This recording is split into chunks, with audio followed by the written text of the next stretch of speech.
Hey guys, welcome to another episode of The Completionist. For this episode, I'm going to try to get one more How to Complete video done before I have to travel back out to Alberta to work. And the game that we're going to look at is a childhood favorite of mine, and that is Teenage Mutant Ninja Turtles 2, the arcade game for the NES. Now, Teenage Mutant Ninja Turtles 2, the arcade game for the NES was released in 1990 by Konami under their Ultra Games logo.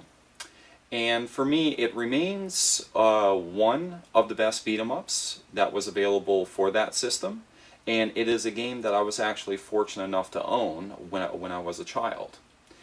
Now, when it comes to completing this game, guys, it is relatively straightforward. You only need to play this once, even though, you can play as one of the four turtles. But regardless, if you use any of the turtles, or even if you use two players, the ending still remains the same regardless.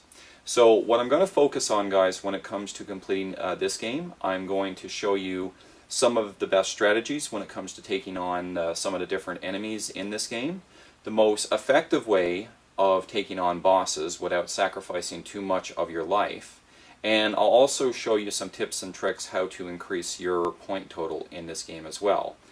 Because for me, when I was a child, when it came to playing this game, I could only ever beat it by using codes in Nintendo Power, with regards to using the stage select and getting 10 lives. But when it comes to completing this game, we're going to complete it plain Jane vanilla style without any help from any codes whatsoever. So anyway, guys, with the game behind me, let me show you how to fully complete Teenage Mutant Ninja Turtles 2, the arcade game for the NES. When it comes to playing Teenage Mutant Ninja Turtles 2, the arcade game, it is a much easier game to complete if you use two players. But there's no difference in the ending if you beat it with one character, which is what we are going to focus on. You do have access to all four turtles, but there's no difference in any of the turtles. They all have the same attacks available to them, and not one turtle has an advantage over the other. We are going to be doing this game completion involving my favorite Teenage Mutant Ninja Turtle, which is Donatello. At the very start of the game, we have three different attacks that we can utilize when it comes to defeating Shredder and his Foot Clan. We have our standard melee attack, which does 2 points of damage against enemies. We have a jump kick, which does 3 points of damage against enemies. And then we have a special attack, which does 4 points of damage against enemies. Perfecting a special attack is a skill that we need to obtain in order to get this game completed. Because while the special attack may not be useful against the bosses of this game, it is an attack that is incredibly useful against 90% of the enemies of this game. The special attack can be performed by pressing the attack and jump button at the exact same time, but timing is the key. You know you have performed a special attack if your turtle does a jump swipe with their weapon. Keep in mind that using this special attack does not drain any of your health, so use it to your heart's content.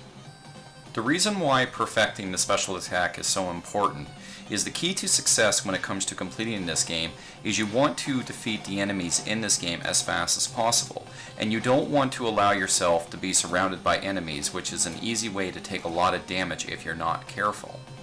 You need to protect your health and, more importantly, protect your lives in order to try to get through as much of this game as humanly possible. 90% of the enemies throughout all 10 stages are foot soldiers of various types. Foot soldiers have 4 points of health, so a special attack has the ability to kill them instantaneously. Any other attack would require you to hit them twice, which can take up precious time and may leave you open to a counterattack. Granted, as powerful as the special attack is, they should not be used against every variation of foot soldier. The jump kick works wonders against foot soldiers that use dynamite, foot soldiers that use giant bombs, foot soldiers that use sledgehammers, and foot soldiers that use machine guns. Assess the type of foot soldier you'll be fighting and use the right attack accordingly to mitigate the amount of damage you'll take when it comes to fighting them. Foot soldiers are not the only enemies you'll be fighting in this game. This game does have a wide array of enemies from the Ninja Turtles license, and each of them does require a little bit of strategy to defeat accordingly. Baxter Stockman's Mousers are a constant threat in this game, but they can be taken care of pretty easily. They are found in the sewer level and the factory level, and the best way to take them out is as they are coming out through the floor or the wall. Stay a few pixels below them and hit them when they come out, and then turn around to hit them again. You can kill them before they even get a chance to attack you. Roadkill Rodneys are annoying little enemies that appear sporadically throughout the game. The best way to defeat them is to trap them along one side of the screen and constantly wail on them using your standard attack. Just watch out for their electric whip, which can do a considerable amount of damage. Flippers are little robots that drop down and transform into a three-legged creature that shoots a circular laser beam at you. Get to them when they drop down and use a special attack the moment they transform so you can kill them quickly. Artillery guns are found in the factory and technodrome level, but they can easily be destroyed. Once your bullets start flying, just jump to avoid their bullets and get behind them and just wail on them until they stop. Cyborg snowmen you have to deal with in the same way you would deal with roadkill Rodneys. Try to trap them into a corner and wail away, but watch out for their homing missiles.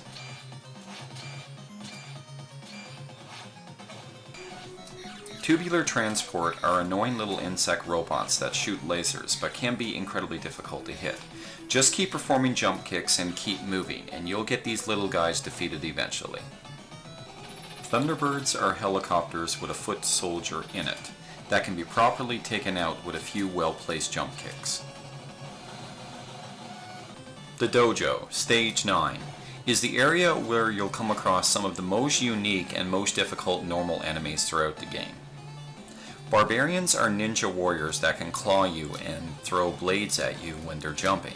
They can easily be taken care of with a few nicely timed jump kicks, and they are the easiest of the new enemies in this stage. The Renaissance Tiger can take a little bit of practice to get his attack pattern memorized, but the way I do it is, I try to get in his line of sight no matter which direction he's coming from, and give him 3 well-placed melee attacks, and then jump over him to dodge him until he gets ready to attack from the other side. Mech scorpions are definitely the most annoying enemies in this stage, and it's not a good idea to try to jump kick these enemies because it barely works. Try to lure them into a corner and defeat them as soon as possible with melee attacks or some well-placed special attacks.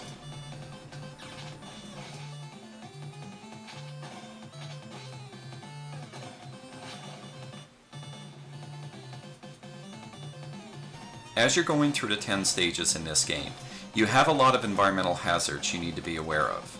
The best strategy is to always stay on top of the screen in certain stages so you don't get run over by snowplows or cars on the highway. You also have to watch out for other hazards such as bowling balls, unexpected pits, falling ice rocks, laser beams, missiles, and mechanical columns that can freeze you. When playing this beat 'em up, you always need to be aware of your surroundings because you need to protect your health and your limited number of lives when it comes to completing this game plain Jane vanilla style. The scoring system in this game isn't necessarily the best because you only get 1 point for every enemy you beat, regardless if it's a normal enemy or boss. Now for every 200 points you get a free life, but there are some ways in which you can increase your point total. These ways are found in the sewer level.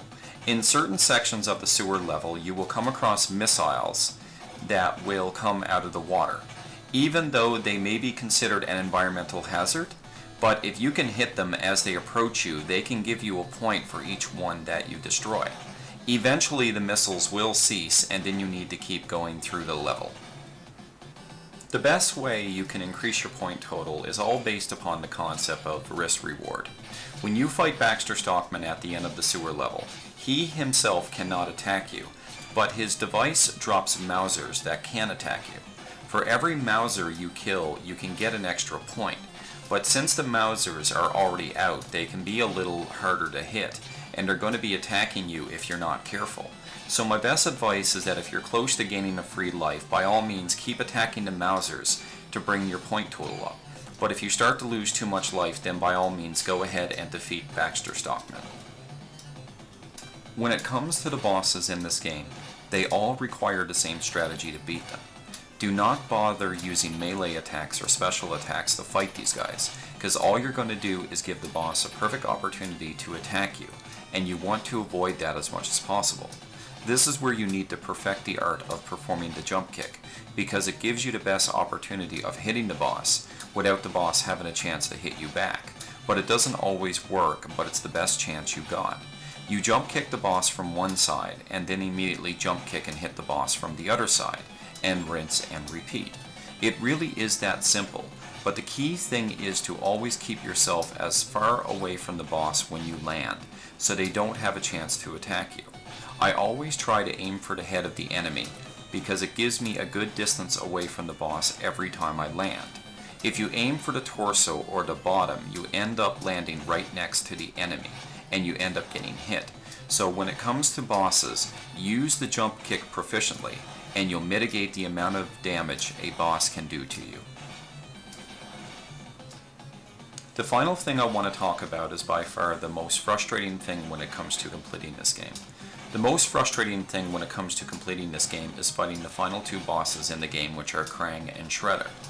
Krang has the most amount of HP out of any boss in the game, and the jump kick strategy, while the best strategy to use for this boss fight, is nowhere near as effective because Krang has a long reach with regards to his attacks. His kick has a long reach, so even if you use a jump kick on his head and get far away from him, he will still have the range to hit you. Being quick and having a little bit of luck is the key to winning this fight, because it's more of an endurance fight than anything else. I guarantee that you will lose at least one life when it comes to fighting this boss. Then we have Shredder. While the jump kick strategy works incredibly well with this boss, one of the biggest disadvantages with this boss is that Shredder has a move that can kill you in one hit. If you start to notice one of the two Shredders are walking really fast, then one of them is going to hit you with a lightning style beam that will turn you into a baby turtle if it hits you. Try to avoid this attack at all times, because it will whittle away the very few lives you have left in the game. The key to beating Shredder quickly and effectively is discovering which of the two Shredders is the real Shredder. When you start fighting him, if you knock the helmet off one of the Shredders, then the one with its helmet knocked off is the fake Shredder. So all your attacking should be focused on the Shredder that still has the helmet on. Once the helmet comes off the real Shredder, he can't produce clones of himself anymore, so therefore the boss fight gets a little easier. With enough persistence you can definitely beat him, you just need a little skill and a lot of luck.